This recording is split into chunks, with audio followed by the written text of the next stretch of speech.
네, 안녕하세요. 기본소득당 용혜인 의원입니다. 오늘 어제 비록 잦은 사퇴를 하긴 했습니다만 N번방 박사방 사건의 공범 사회복무요원 강 씨의 변호를 맡았던 장성근 씨를 공수처장 추천위원으로 선정한 것을 규탄하는 기자회견을 진행하도록 하겠습니다. 첫 번째로 기본소득당 신지혜 대표의 발언을 듣도록 하겠습니다.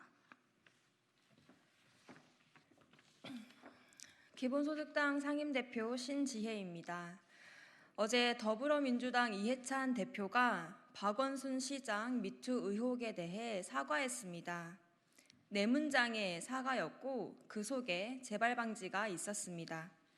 그런데 사과한 지 얼마 되지 않아 더불어민주당 이해찬 대표의 사과에 진정성이 있는지 의문이 생기는 일이 발생했습니다. 이날 오전에 열린 최고위원회 회의에서 2명의 민주당 추천 공수처장 후보 추천위원을 선정했습니다.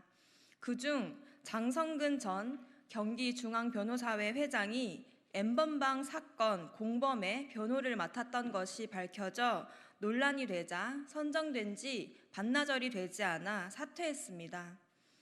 국민들은 성평등 사회를 원한다고 목소리 높여 이야기하고 있으나 민주당의 인사검증 시스템에 국민들의 염원은 전혀 반영되지 않고 있다는 반증입니다.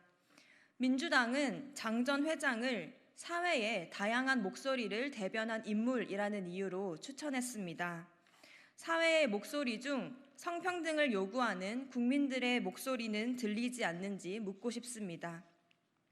안희정 충남지사, 오거돈 부산시장에 이어 박원순 시장까지 민주당 고위공직자에 대한 세 번째 미투 고발이 있었습니다.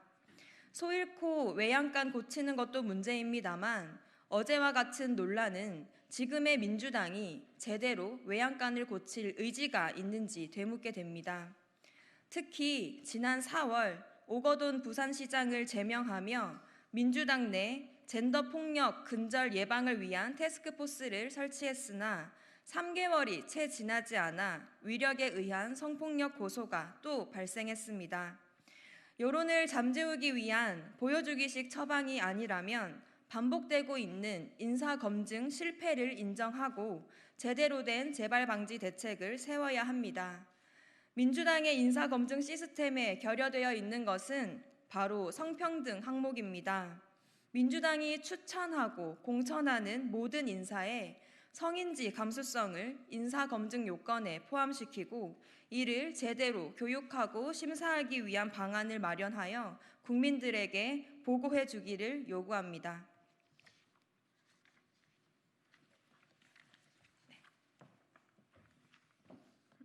네, 안녕하십니까. 기본소득당 젠더정치특별위원회 위원장 신민주입니다. 2018년 안희정 전 충남도지사가 성폭력 사건으로 물러났습니다. 2019년 민주당 이재현 인천 서구청장의 성희롱 사건이 있었습니다. 성희롱 사건 이후 직원들에게 입단속을 한 구체적인 정황이 포착되었으나 아직도 이재현 구청장은 현직에 있습니다. 2020년 민주당 인재 영입이 되었던 원종건은 데이트 폭력 사건으로 인해 인재 영입 자리에서 물러났습니다. 올해 4월 오거돈 부산시장이 자신이 행한 성추행 사건을 시인하고 사퇴했습니다. 바로 며칠 전 박원순 서울시장의 성추행에 대한 고소장이 접수되었습니다. 어제 민주당에서 박사방 조주빈의 공범을 변호하던 장성근 변호사를 공수처장 후보추천위원회에 올렸습니다. 비난이 거세지자 장성근 변호사는 스스로 추천위원회에서 사임했습니다. N번방 사건을 비롯한 디지털 성폭력 사건이 2020년 대한민국 사회를 뒤흔들었습니다.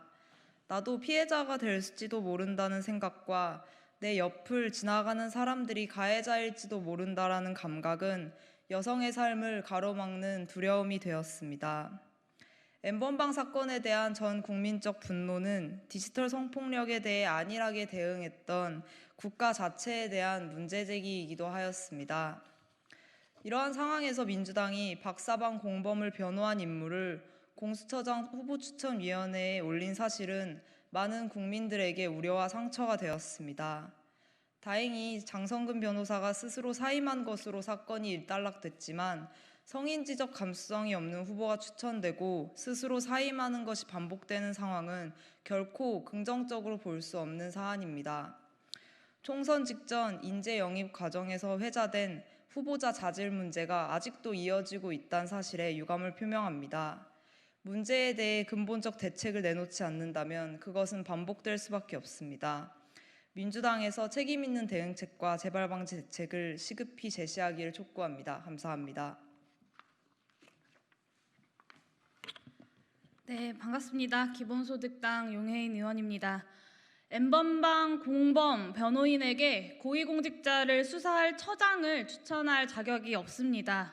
오늘은 7월 14일입니다. 내일은 고위공직자 범죄 수사처 설치 및 운영에 관한 법률이 시행되는 날입니다. 하지만 안타깝게도 임기 2달이 다 되어가도록 국회는 개원식조차 하지 못한 채 원구성조차 완전히 끝내지 못했습니다. 공수처법의 시행을 앞두고 있지만 아직 국회 차원의 구성 논의조차 제대로 이루어지지 못하고 있습니다. 공수처법은 말 그대로 고위공직자의 직무 관련한 범죄에 대해서 수사하기 위해 만들어졌습니다. 직무유기, 직권남용, 피의사실 공표, 뇌물, 공문서 위변조 등의 범죄를 수사할 수 있습니다.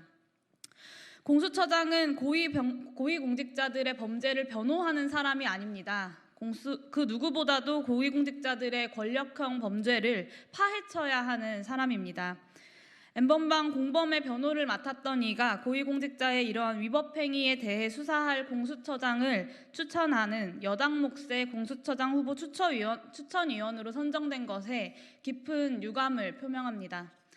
또한 고위공직자 범죄 수사처 설치 및 운영에 관한 법률, 공수처법의 개정이 필요합니다. 공수처법에 따르면 공수처는 직무유기, 직권남용, 제3자 뇌물제공, 뇌물공여, 횡령, 배임, 정치자금법 위반, 국정원법 위반, 범죄수익 은닉 등의 고위공직자의 직무 관련 중요 범죄에 대해 한정하여 수사하도록 되어 있습니다. 현재 공수처법상 고위공직자의 성폭력 문제는 공수처의 수사 대상이 아닙니다. 최근 몇 년간 미투 운동을 통해 드러난 고위공직자들의 성폭력 문제는 많은 국민들의 분노를 샀습니다. 그리고 고위공직자들의 성폭력은 분명하게 고위공직자 자신의 지위를 활용한 위력에 의한 성폭력이었습니다. 공직자 신분과 별개로 자연인으로서 이루어지는 성범죄가 아니라는 뜻입니다. 당연히 고위공직자의 범죄에 대해 수사하는 공수처에서 고위공직자의 성범죄에 대한 수사 역시 진행되어야 합니다. 저 용해인과 기본소득당은 고위공직자의 성범죄 현황을 파악하고 관련한 대책을 내놓겠습니다. 성폭력 역시 공수처 수사 대상에 포함시키는 공수처법 대상 역시 그 일환으로 준비하겠습니다. 고위공직자들의 성폭력 문제에 대한 국민들의 목소리를 정치권에서 귀 기울여 듣기를 다시 한번 호소드리면서 기본소득당과 저 용해인이 내놓을 대책에도 많은 의견 주시고 함께 힘 모아주시기를 부탁드리겠습니다. 고맙습니다.